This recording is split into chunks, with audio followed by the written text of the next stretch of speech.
Today marks the start of National Distracted Driving Awareness Month, and local families are speaking up about the dangers. Fox 5's Elizabeth Alvarez joining us live in Mission Valley with what you can do to stay vigilant. Liz, good morning.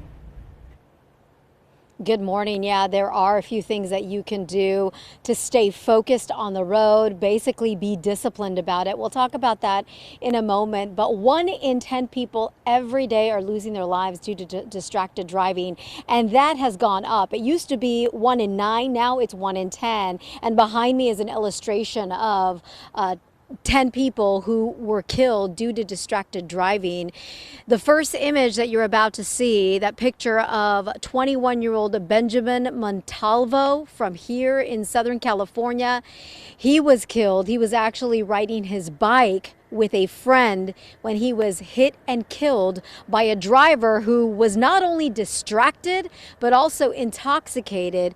As we have learned in his particular case, the driver, according to authorities, was texting her boyfriend as she was driving when she tragically hit and killed the 21-year-old. We're going to get the opportunity to speak to his parents a little later on this morning, who are really just trying to get the word out about the deadly consequences of inattention behind the wheel. Janella is here. Janella is with the Auto Club of Southern California, and she's here to talk about how the Auto Club is also taking measures to try and educate the community about distracted driving, especially now that it is April 1st. Good morning, Janella.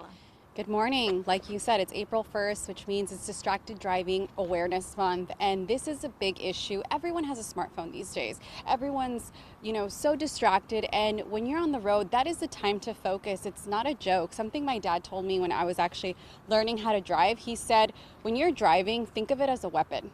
Think of it as a weapon. Every time you get into a car, you can kill someone.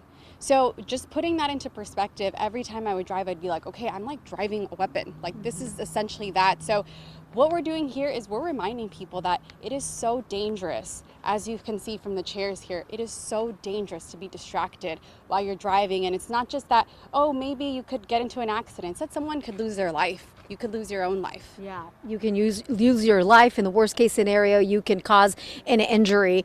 As we wrap here, Janella, I know we're going to get the opportunity to talk to, again, one of the recent victims, Benjamin. His parents are going to be here coming up in the next hour. We'll have more on that and that message and some of the things that you can do to discipline yourself to stay attentive when you're on the road. Silence your cell phone, that is one. And then of course with technology, there are some features to make sure that your cell phone is in a mode where it is not going to alert you, so you're not distracted to grab that cell phone when you're behind the wheel. We'll talk more about it coming up in the next hour. We're live this morning in Mission Valley, guys. We'll send things back to you. All right, Liz, thank you.